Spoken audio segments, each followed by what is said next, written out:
Have you ever been stuck on a weight loss plateau, trying everything and anything you can to lose that extra weight and reach peak health? We've all been there, but Noom's unlocked the secret to reaching the mountaintop. Go in micro.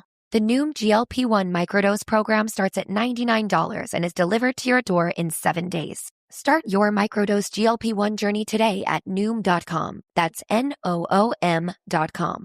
Noom. Micro changes, big results. Noom GLP-1 RX program involves healthy diet, exercise, and support. Individual results may vary. Meds and personalization based on clinical need. Not reviewed by FDA for safety, efficacy, or quality. No affiliation with Novo Nordisk, Inc., the only U.S. source of FDA-approved semaglutide. Not available in all 50 U.S. states. Think Verizon is expensive? Think again. Anyone can bring their AT&T or T-Mobile bill to a Verizon store today, and we'll give you a better deal. So bring us your bill.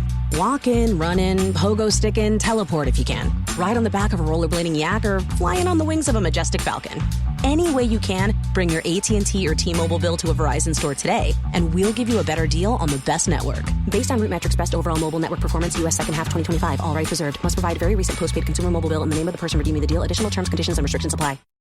When you manage procurement for multiple facilities, every order matters. But when it's for a hospital system, they matter even more. Grainger gets it and knows there's no time for managing multiple suppliers and no room for shipping delays. That's why Grainger offers millions of products in fast, dependable delivery, so you can keep your facility stocked, safe, and running smoothly. Call 1-800-GRAINGER, click Grainger.com, or just stop by. Grainger, for the ones who get it done.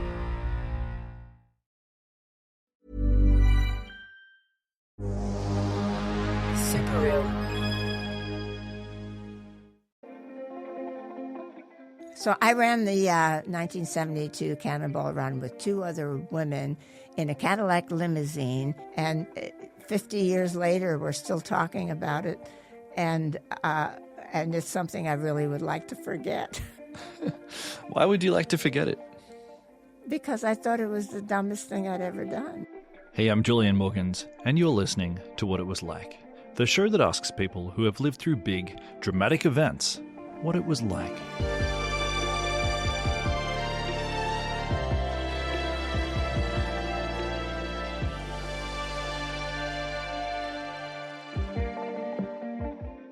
Hey everyone. This week we're doing something super duper fun. It's something that you possibly haven't heard of, the Cannonball Run. So it's this completely illegal, unsanctioned car competition. There's no governing body, and there's just one rule. You've got to drive from New York to Los Angeles by any route you want in any car, and you've just got to try to get there as fast as possible. And that means breaking the speed limit the whole way and trying to avoid the cops. Now, back in the 1970s, this was actually an official race, and it ran until 1979, at which point it was disbanded as the organizers were concerned that someone was eventually going to get killed. But the competition has lived on underground, and every now and then, an independent team will go out and they'll try to set a new record. Now, the current record stands at 25 hours, 39 minutes, and this was set in May of 2020. And I'm actually going to talk to the guys who set this record in this week's subscriber-only episode. Are you a subscriber? If not, why not? Come join us. Anyway, I think it's this kind of outlaw behavior that makes the Cannonball Run the coolest competition in the world, at least to my way of thinking.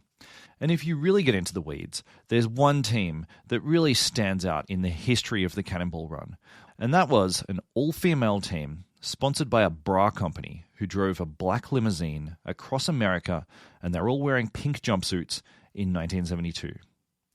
And they didn't win. They didn't even finish. But for reasons that we're going to explore today, they were the most legendary team to ever enter the Cannonball race. And we've actually tracked down one of these women. Her name is Judy Strous, and she's here today to tell us her story. So let's do it. Here's Judy.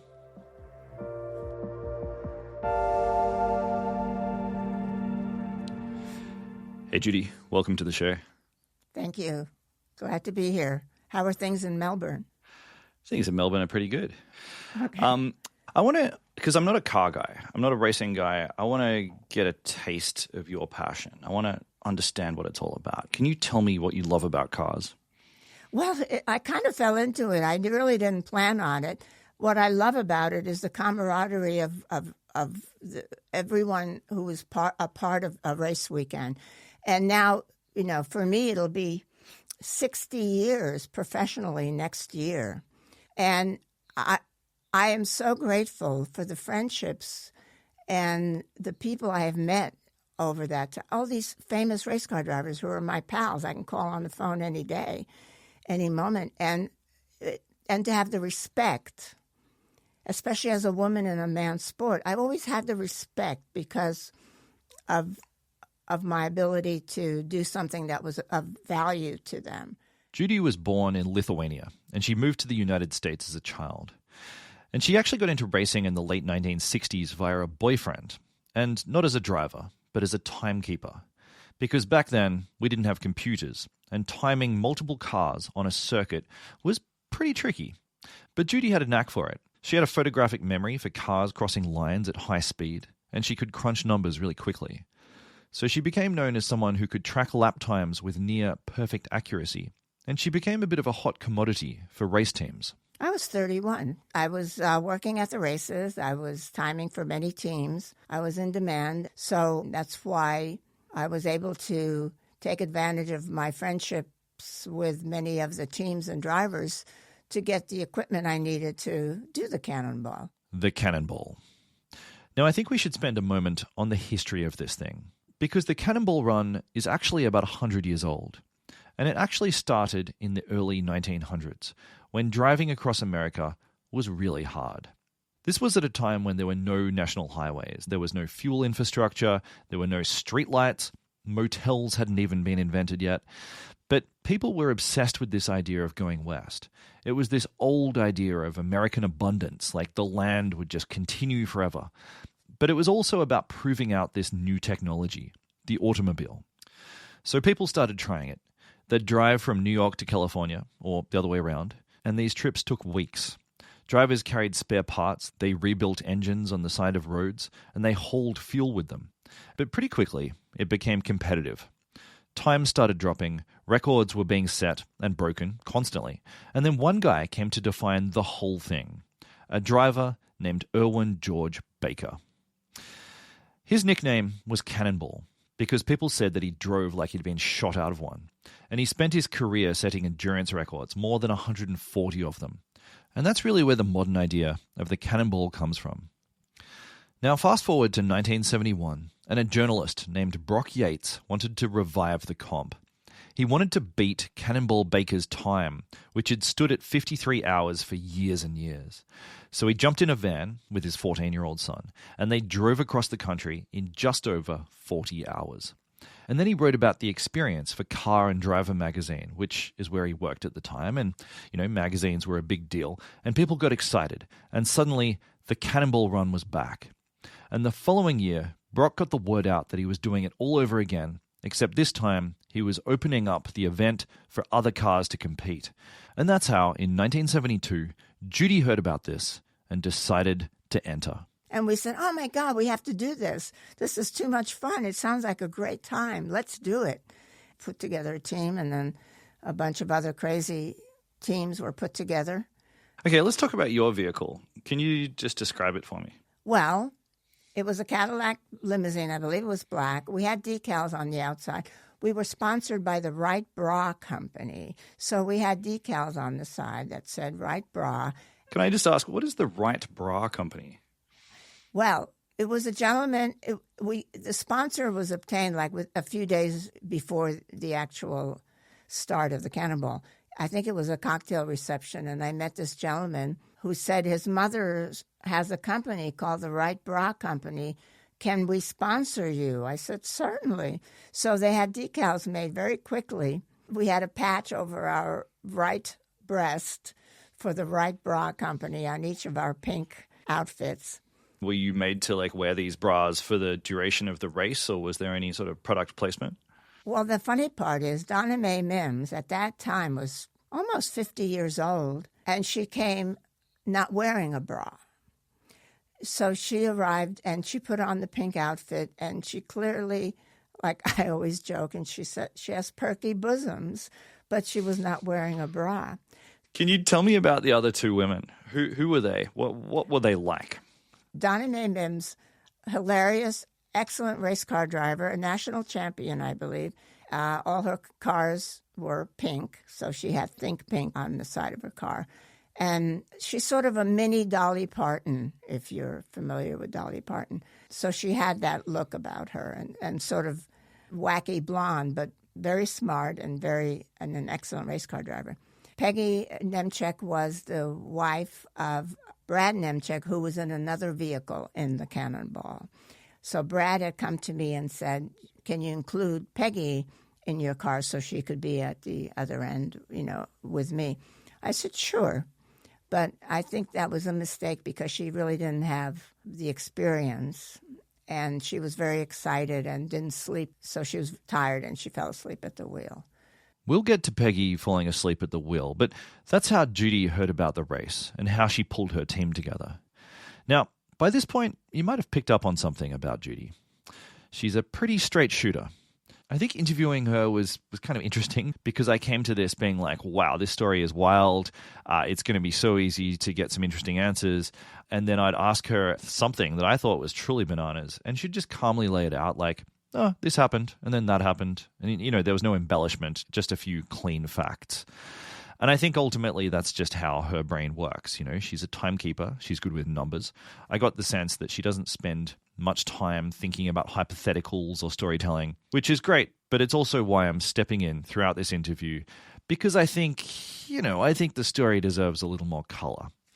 Just like their look, all right? So Judy pulled this team together. There's 3 women. They're wearing pink jumpsuits, and they're driving this long black Cadillac limousine. And you can look it up in photos. It's an absolute tank of a car. Visually, it was just iconic. And then they headed to New York with around 30 other teams. That's right. In 1972, there were around 30 teams competing. And they started at this one garage. Each team and each car had a specific time that they started out of the Red Bull garage in New York City. It was really quite festive, as I recall, when we took off. But we certainly couldn't have any drinks because we had to go drive like crazy people out on the highway.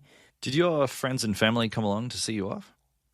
No, because I think it was top secret. Only the participants knew about it. It was intended to be under the radar and kept quiet so that the police didn't find out what we were doing. Okay. So you didn't tell your parents what you were up to? I had no real parental guidance at that point. I did whatever I wanted to do.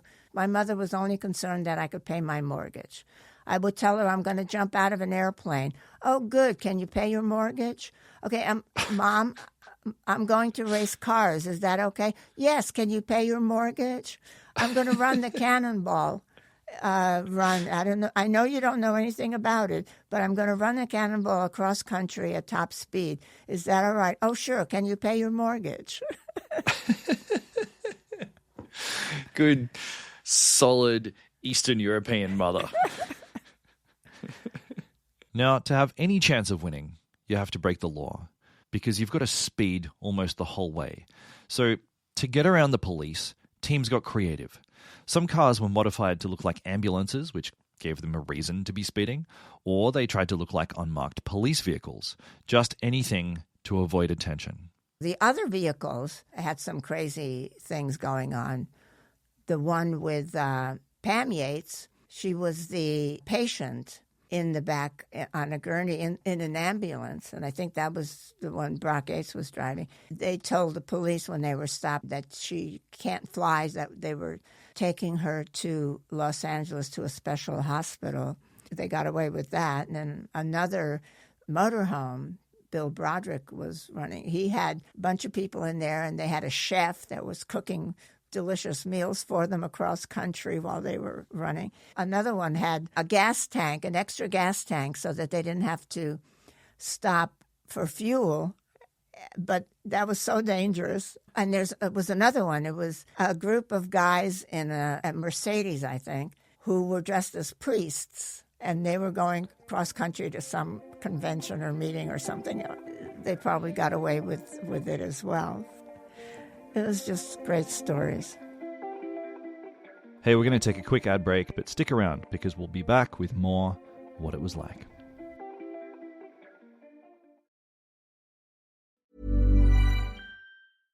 ID Tech is more than just the original and most trusted tech camp for kids ages 7 to 17. ID Tech is where kids find their people, the engineering and creating people, the fire-breathing, shell-spinning BattleBots people, the just as happy building games as they are playing them people. ID Tech offers over 50 epic courses, like Camp Crunch Labs IRL, BattleBots with Take-Home Bots, and more at 75 college campuses across the country. Visit idtech.com and use code IDTech to save $150 on a week that's guaranteed to be the highlight of your kid's summer. Think Verizon is expensive? Think again. Anyone can bring their AT&T or T-Mobile bill to a Verizon store today, and we'll give you a better deal. So bring us your bill. Walk in, run in, pogo stick in, teleport if you can. Ride on the back of a rollerblading yak or fly in on the wings of a majestic falcon. Any way you can, bring your AT&T or T-Mobile bill to a Verizon store today, and we'll give you a better deal on the best network. Based on RootMetrics Best Overall Mobile Network Performance, U.S. Second Half 2025. All rights reserved. Must provide very recent postpaid consumer mobile bill in the name of the person redeeming the deal. Additional terms, conditions, and restrictions apply. ActiveCampaign is the marketing automation platform built for big swings and big dreams. Generate ideas in seconds, import your brand, and create full campaigns with simple prompts. Get started for free at ActiveCampaign.com. If you work in university maintenance, Grainger considers you an MVP because your playbook ensures your arena is always ready for tip-off. And Grainger is your trusted partner, offering the products you need all in one place, from HVAC and plumbing supplies to lighting and more. And all delivered with plenty of time left on the clock, so your team always gets the win. Call 1-800-GRAINGER, visit Grainger.com, or just stop by. Grainger, for the ones who get it done.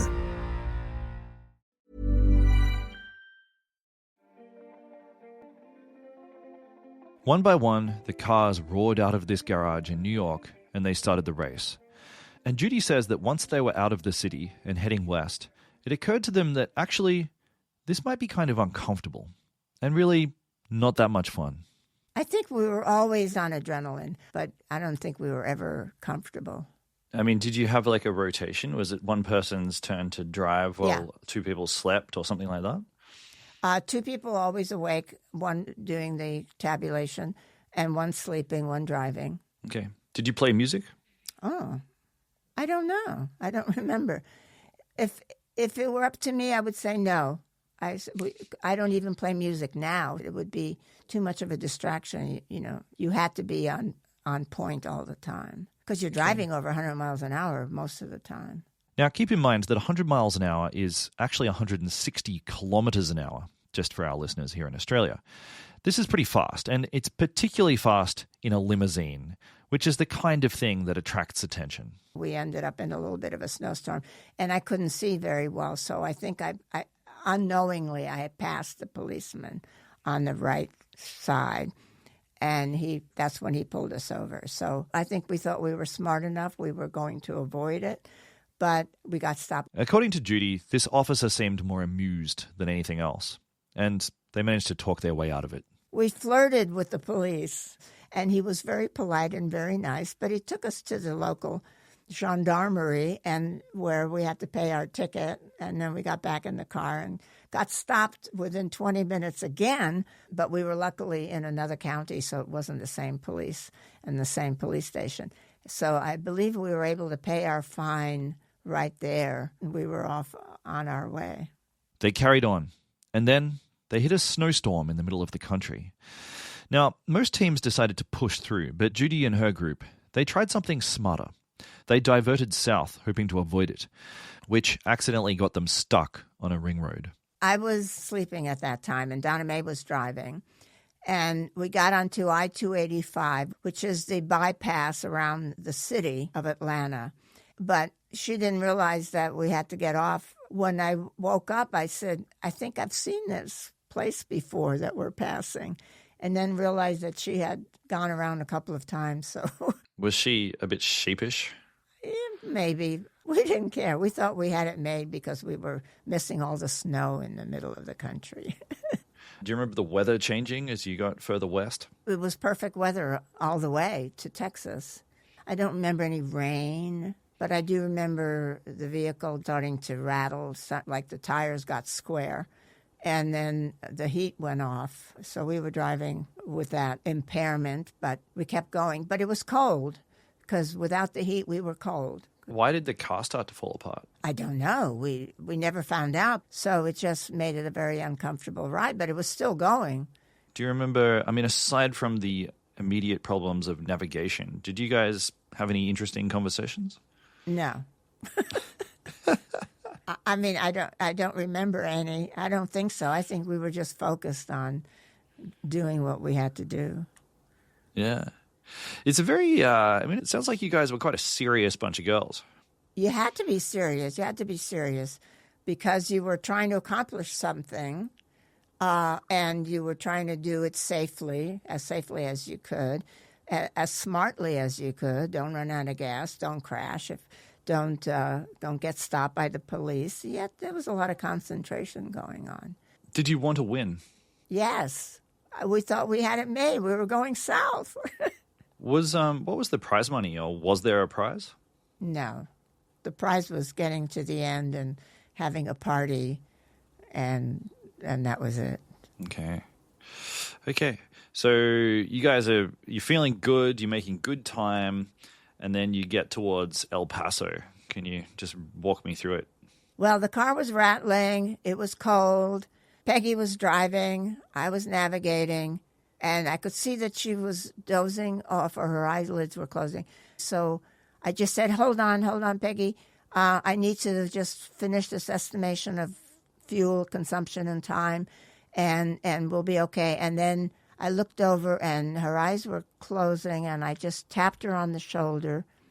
And she just opened her eyes, panicked, slammed on the brake, and there was a little hill to the right of the highway, and went up on the hill, turned over, and landed on our wheels. And everybody was okay. And there was a trucker behind us who stopped to help us, who saw us and helped us. I think he called the police.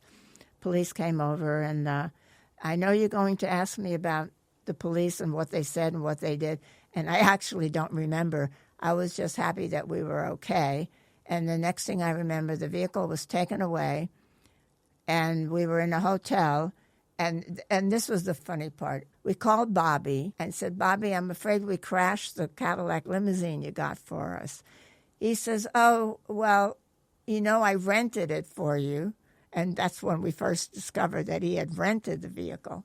So what he did was he called up the rental car company, and he told them, hey, guys, I really love this car. I want to buy it from you. So he ended up buying the Cadillac limousine from the rental car company to save face. And it's lucky he had some money. Well, he was a team owner, a race car team owner, Can-Am team owner. You need millions to be able to be a team owner. So then what happened to the car? I don't know. It's probably still in El Paso somewhere, buried in some sort of junkyard somewhere. Yeah, it probably got turned into a cube about 50 years ago. Exactly. And that's where their race ended. But there's one more detail that's become part of Cannonball folklore. Because the women had a porta potty in the back of the limo. So theoretically, they wouldn't need to stop and use toilets. They could just go to the toilet in the back of the limo. So it seemed like a good idea. But when they crashed, this porta potty went everywhere. When we rolled over in the limousine, the porta potty, which we never used during the entire trip, but it had chemicals in it. So Donna Mae explained that the chemicals got all over her when the car rolled over. So there's an urban legend about the fact that it was more than just chemicals that burst all over, but the fact is we never did use it. So there you go. The porta potty going everywhere was actually not a big deal, according to Judy. And after that, they ditched the car, they used the rest of their cash, and they flew home via first class. They didn't win. They didn't even finish. And at the time, almost no one noticed that they'd even entered. But over the years, their story has taken on a life of its own. And that's largely thanks to a movie that was made about them, or sort of lightly inspired. It's called The Cannonball Run, and to be honest, I actually haven't seen it, but I've been watching some YouTube clips, and it looks very slapstick. In the film, there's these three women who are basically like something out of Charlie's Angels, and they wear skin-tight pink outfits the whole time. You know, it's very early 80s. There's lots of cleavage, lots of big hair, and their car gets swapped out for a Lamborghini. The whole thing isn't exactly subtle filmmaking, which I guess people on Rotten Tomatoes have responded to and given it an average score of 29%. But despite all that, or maybe because of it, the movie did something important. It made the Cannonball Run famous, and it turned this failed, half-forgotten team into icons. So I think that's kind of the strange contrast at the heart of this story. You know, the film is exaggerated and completely ridiculous, but the woman at the center of it, Judy, she is anything but. That is like, you know, one of the dumbest things I'd ever done in my life. And I say that often, and I say that openly. It was not fun. I think, you know, by crashing and getting all the attention for that. Actually, we didn't get that much attention for the crash. We got the attention because we were women. But it's funny how this story has made it this long, and 50 years later, we're still talking about it, and it's something I really would like to forget. Why would you like to forget it? Because I thought it was the dumbest thing I'd ever done. It was like, I mean, I take full blame for the crash because I think Peggy was the wrong person to be on the team because she had no experience and she was too excited about doing it and not being focused. I mean, it's fun to talk about it now, but it wasn't fun doing it. And how do you feel that this story has kind of resurfaced in recent years? What do you make of that? I don't know. I've done several interviews about the Cannonball recently. I just think it's this legend. It doesn't reflect on anything to do with motorsports or automobile racing or sports car racing. This is something totally off the wall. Who knew that it would take on a life of its own 50 years later? I think it's internet culture. The internet loves a weird story, and this is it's a pretty weird story.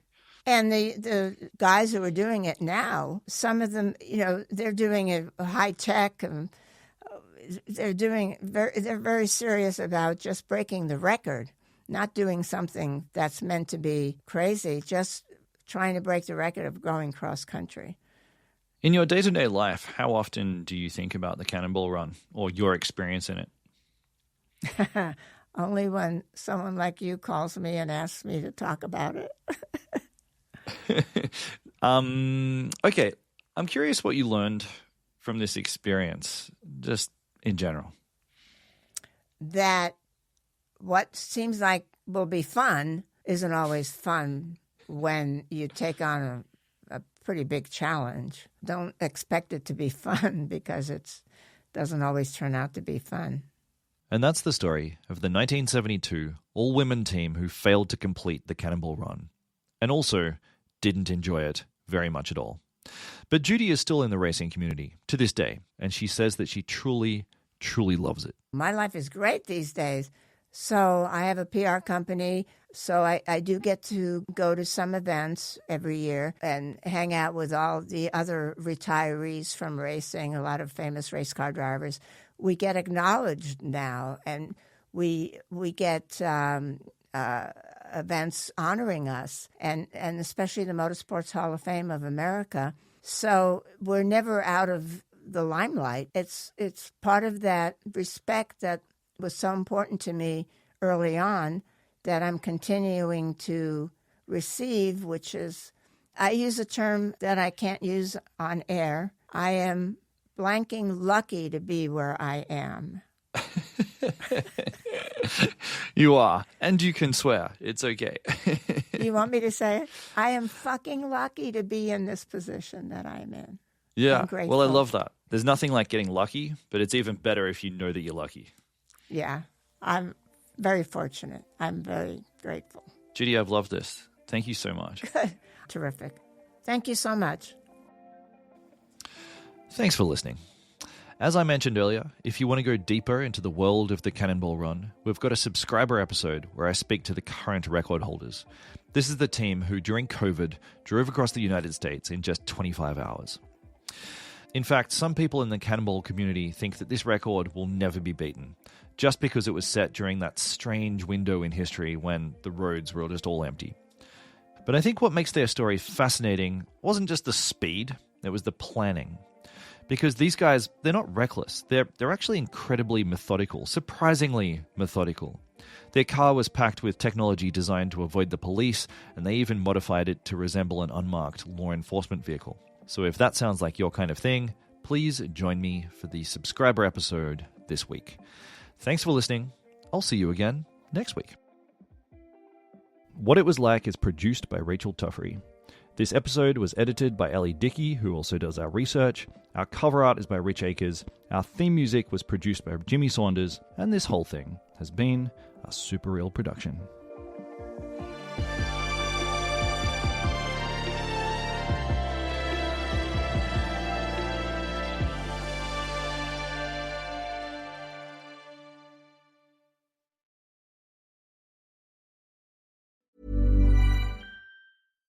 Think Verizon is expensive?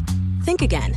Anyone can bring their AT&T or T-Mobile bill to a Verizon store today and we'll give you a better deal. So bring us your bill. Walk in, run in, pogo stick in, teleport if you can. Ride on the back of a rollerblading yak or fly in on the wings of a majestic falcon. Any way you can, bring your AT&T or T-Mobile bill to a Verizon store today and we'll give you a better deal on the best network. Based on Root Metrics best overall mobile network performance, U.S. second half 2025. All rights reserved. Must provide very recent postpaid consumer mobile bill in the name of the person redeeming the deal. Additional terms, conditions, and restrictions apply. When you manage procurement for multiple facilities, every order matters. But when it's for a hospital system, they matter even more. Grainger gets it and knows there's no time for managing multiple suppliers and no room for shipping delays. That's why Grainger offers millions of products in fast, dependable delivery, so you can keep your facility stocked, safe, and running smoothly. Call 1-800-GRAINGER, click Grainger.com, or just stop by. Grainger, for the ones who get it done.